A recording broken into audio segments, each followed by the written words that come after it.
नमस्कार साथियों, 1111 महत्वपूर्ण वर्णन बिंदुओं के जो बारे में हम बात कर रहे थे और काफ़ी प्रश्न जो है वो इम्पोर्टेंट बने थे और एग्ज़ाम में बनने भी वाले हैं, जिनकी संभावनाएं जो है वो 100% आपको देखने वाली है।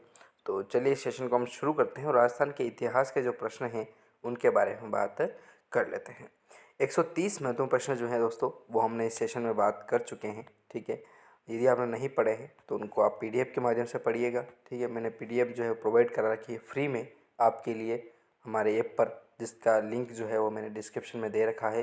वहाँ से जाइए, आप इसको डाउनलोड कीजिए और वहाँ से जाकर के आप नोट्स वाले सेक्शन में जाकर के ये पीडीएफ जो है वो आप डाउनलोड कर सकते हैं।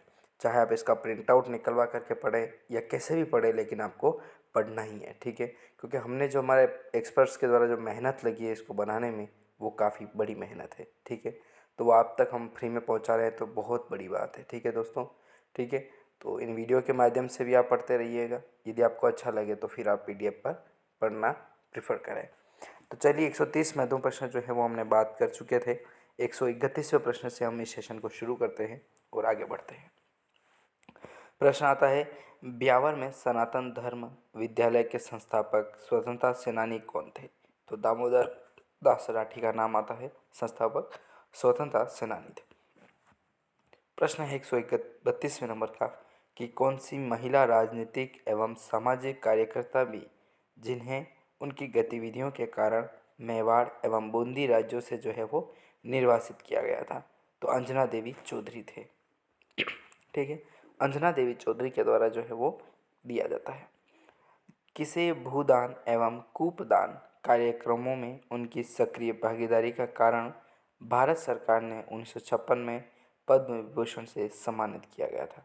तो जानकी देवी बजाज तो जो थे उनको सम्मानित किया था 1956 में पद्म विभूषण से दोस्तों। ठीक है, काफ़ी इम्पोर्टेंट प्रश्न है और प्रश्न जो ये है वो प्रतियोगी परीक्षाओं में देखने को मिलने वाला है। चाहे आप रीट की तैयारी कीजिए, चाहे आप बीएससीसी का एग्ज़ाम दे रहे हैं, पीटीईटी का दे रहे हैं, किसका भी दो, उसके लिए इम्पोर्टेंट होने वाला है।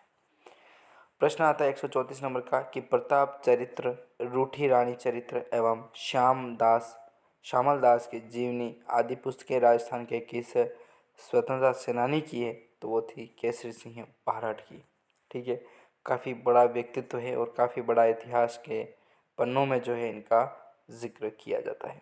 ठीक है, तो इस तरीके से 134 प्रश्न जो है हमने कवर किए हैं। ठीक है, यूट्यूब हमारा है एसके स्टडी एकेडमी के नाम से, तो इसको आप जल्दी से जल्दी सब्सक्राइब कीजिए ताकि आपको जो अपडेट्स है वो डेली मिलती रहें हमारे एग्ज़ाम के थ्रू, हमारे प्रश्नों के माध्यम की जो थ्रू आप किसी की भी तैयारी करें उनके लिए इम्पोर्टेंट होने वाले हैं। तबीयत थोड़ी नरम है लेकिन तो भी वीडियो बनाना बहुत ही आवश्यक था क्योंकि समय की बहुत ही कमी है दोस्तों।